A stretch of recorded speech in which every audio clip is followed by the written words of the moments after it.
அனைவருக்கும் வணக்கம்.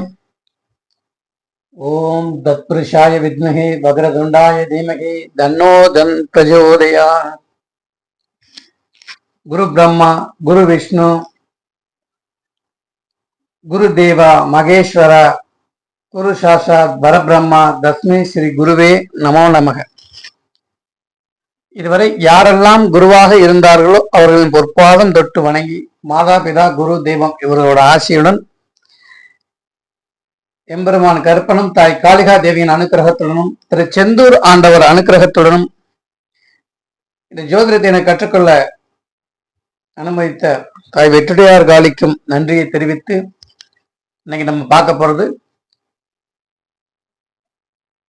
திருமணத்திற்கு முன் தாம்பத்தியமா, தாம்பத்தியத்துக்கு பிறகு திருமணமா அப்படின்ற அமைப்பு பார்க்க போறோம்.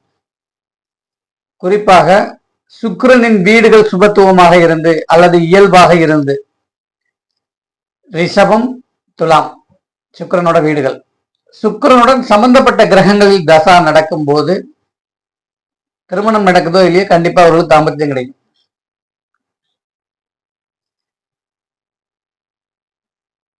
அது மாதிரி ஐந்தாம் அதிபதியின் தசை அல்லது ஐந்தாம் பாவகத்தில் அமர்ந்த கிரகத்தின் தசை நடந்தாலும் நம்மளோட பாலுணர்வுகள் தூண்டப்பட்டு நமக்கு தாம்பத்தியம் கிடைக்கும்.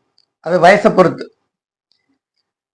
ஒரு பருவம் இல்லாத வயசு, ஒரு 13-14 வயதுல இந்த மாதிரி கிரகங்களின் தசை வரும்போது கண்டிப்பாக ஆண்களாக இருந்தாலும் சரி பெண்களாக இருந்தாலும் சரி கண்டிப்பாக அவங்க மைண்டை டைவெர்ட் பண்ணி அந்த வேற மாதிரி அமைப்பு கொண்டுட்டு போயிடும்.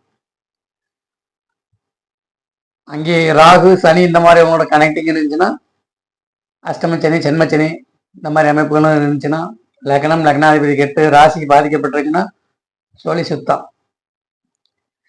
நம்ம பார்க்க வந்திருக்கிறது திருமணத்திற்கு முன் தாம்பத்தியமா, தாம்பத்திற்கு பிறகு திருமணமா. இப்போ 14-15 வயசுல தெரிஞ்சோ தெரியாமலும் நம்ம தாம்பத்தியம் வச்சுக்க முடியும். ஆனா 14-15 வயசுல திருமணம் பண்ண முடியாது இல்லையா? இன்னைக்கு ஒரு உதாரண ஜாதகத்தோட பார்க்கலாம். இது நிறைய ஜாதகம் இருக்கு. சில ஜாதகர்கள் ஒற்றுக்கொள்வாங்க, ஆமா. சில ஜாதகங்கள் வக்கர அமைப்புல முடியாதுன்னுவாங்க. நான் உதாரண ஜாதகம் தான் இது. ஆண் ஜாதகம் இல்லை, பெண் ஜாதகம் இல்லை, உதாரண ஜாதகம் தான் இது. கற்புன்றது 2 பேருக்குமே பொதுவானதுதான், ஆணுக்கும் பெண்ணுக்கும் பொதுவானதுதான். அப்ப இந்த மாதிரி கிரகங்கள் தசை நடக்கும்போது நம்ம பக்குவம் இல்லாத வயசுல நம்மளை விட வயது அதிகமானவர்களாக நாம் பயன்படுத்தப்படுவோம். 14 வயசுல தாம்பத்தியம் யாராலையும் முழுமையாக அனுபவிக்க முடியாது. அப்ப என்ன, நம்மளோட வயது அதிகமாக இருக்கிற பெண்ணாக இருந்த ஆண்களாலும் ஆணாக இருந்த பெண்ணாலும் பயன்படுத்தப்படுவார்கள். அதான் உண்மை. லக்னம் லக்னாதிபதி கிடைச்சுன்னா அது ஊரே தெரியும். லக்னம் லக்னாதிபதி கெடாம இருக்க பட்சத்தில் அது தன்னுக்குள்ளேயே தன்னைத்தானே ஏமாற்றிக்கிட்டு மன உளைச்சல் இருக்கக்கூடிய அமைப்பு தான். இப்ப அந்த மாதிரி இன்னைக்கு ஒரு உதாரண ஜாதகம். தனுஷ் லக்னம், மீனராசி, 4 சந்திரன் திக்பலம், 6 சனி குரு, 7 ராகு, 9 செவ்வாய் சூரியன், 10 சுக்கிரன் புதன். இவர் பிறந்தது ரேவதி நட்சத்திரம், 1ஆம் பாதம். 17 வருடம் புதன் தசை, 17 வருடம் 8 மாதம் புதன் தசை நடக்குது. அப்ப ஆரம்பத்திலேயே சுக்கிரனோட நீச சுக்கிரனோட இணைந்து குருவின் பார்வையும் பெற்று சந்திர அதியோக அமைப்புலையும் அமைந்து, குறிப்பாக சந்திர அதியோக அமைப்புல புதன் சுக்கிரன் அமர்ந்தாலே பருவ வயதுல அந்த தசைகள் வந்துச்சுன்னா, புதன் தசையோ சுக்கிர தசை இருந்தாலே காதல் வந்துடும்.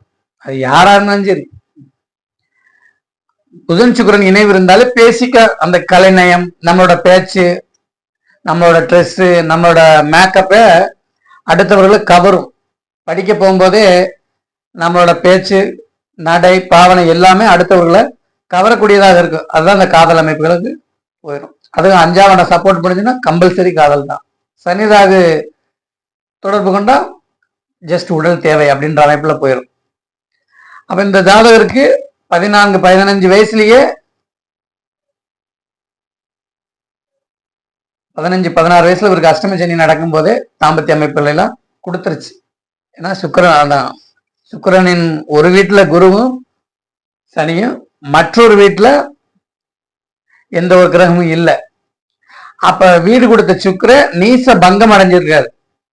உச்ச புதனோட இணைந்து நீச பங்கம் அடைந்து சந்திரனுக்கு நேர் பார்வையில 7ஆம் பாவகத்துல அமர்ந்து குருவின் பார்வையும் பெற்றோன்னு சுக்கிரனோட காரகம் புதனோட காரகத்துவங்களும் அதிகமா கொடுக்க ஆரம்பிச்சிருச்சு.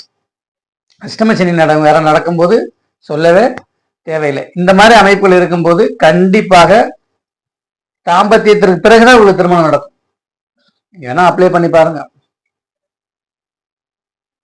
இதுல யாரையும் குறை சொல்வதற்கெல்லாம் கிடையாது. விதி வலியது, நடக்கணும்ன்றது இருந்தால் நடக்கும். அப்ப இந்த விஷயங்கள்லாம் எப்ப வெளியில தெரியும் அப்படின்னு பார்த்தோம்னா, புதன் தசை முடிஞ்சோன்னா கேது தசை வரும். பாவத்துவ கேது தசை. லக்னாதிபதியான குரு 6ல மறைஞ்சு சனியோட இணைஞ்சு பாவத்துவமா போயிட்டார். ராசிநாதன் குரு லக்னத்துக்கு அவரும் 6ல மறைஞ்சு லக்னம் ராசிக்கு குரு பகவானே அதிபதியாக வர்றதுனால லக்ன அவயோகர்கள் என்று சொல்லக்கூடிய சுக்கிரன் நீசபங்க ராஜயோகம், பாதகாதி புதன் மூல திரிகோணம் பிளஸ் சுக்கிரனுடைய நட்பு கிரகத்துல இணைஞ்சு ஆட்சி உச்சமாகி குருவின் பார்வை சந்திர கேந்திரம். அப்ப இவர்களோட ஆக்டிவிட்டிஸே அந்த காதலிக்கிறதா இருக்கும். அது மட்டும் இல்ல, இந்த புதன் சுக்கிரன் நீசபங்க புதன் சுக்கிரன் அமைப்புல சந்திர கேந்திரம் குரு பார்வை அமைப்புல ரகசியங்களை காக்குறதுல மிக தெளிவானவர்களாக இருப்பார்கள். அது ஆண்களாக இருந்தாலும் சரி பெண்களாக இருந்தாலும் சரி, இவர்களோட ரகசியங்களை அவ்வளவு சீக்கிரம் வெளியில யாரும் கொண்டுட்டு வரவே முடியாது. பாவத்துவ தசைகள் சென்ம நட்சத்திரத்துல சனி போகும்போது, அஷ்டம சனி, இந்த மாதிரி விஷயங்கள் நடக்கும் போதுதான் இந்த மாதிரி தவறுகள் வெளியில வரும். லக்னமும் லக்னாதிபதி வலுவாக இருந்தால் அது வெளியில தெரியாது. லக்னமும் லக்னாதிபதி வலுவை இழந்திருக்க அமைப்பு அது வெளியில தெரிஞ்சு ஒரு அசிங்கப்படக்கூடிய ஒரு அமைப்பை இருக்கும். அப்ப இந்த மாதிரி அமைப்புகள் இருக்கக்கூடிய ஜாதகர்களுக்கு முன்கூட்டியே பேரண்ட்ஸ் அவங்க பிள்ளைகளை நல்லா பாசம் காட்டி நம்ம கண்ட்ரோல்லே வச்சுக்கிறோம். நாம சொன்ன பிள்ளைகள் கேட்கக்கூடிய அமைப்புல. ஆனா நடக்கக்கூடிய சம்பவங்களை மாற்ற முடியாது. சீக்கிரமா ரெக்கவர் பண்ணலாம், அவ்வளவுதான், வேற ஒண்ணும் இல்லை. வாழ்க ஜோதிடம், வளர்க ஜோதிடர் ஒற்றுமை. மீண்டும் நாளை ஒரு பதிவுல பார்ப்போம்.